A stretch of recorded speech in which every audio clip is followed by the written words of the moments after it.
আর এই মুহূর্তে বড় খবর দেবো আপনাদেরকে। আপনারা জানেন যে তৃণমূলের রাজ্যসভার সাংসদ সুখেন্দু শেখর রায়, তাকে আজকে ডেকে পাঠানো হয়েছিল লালবাজারে।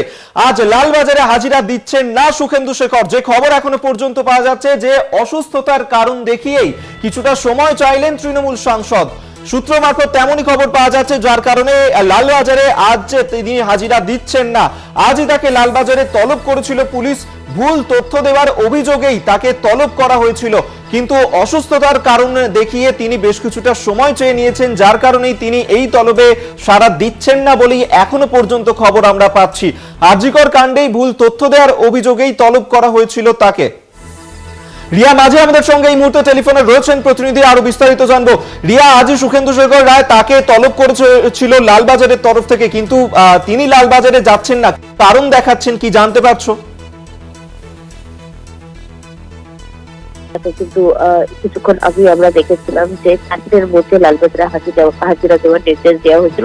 তাকে একটি নোটিশ সার্ভ করা হয়েছিল, যেটা 35(1) যেটা সেই নোটিশ সার্ভ করা হয়েছিল। বিএন এসেছে, সেই নোটিশ সার্ভ করার পরেই কিন্তু সুখেন্দু শেখর রায় তিনি জানান যে তিনি অসুস্থ। সেই অসুস্থতার কারণ দেখেই তিনি আসবেন না বলেছেন কলকাতা পুলিশকে।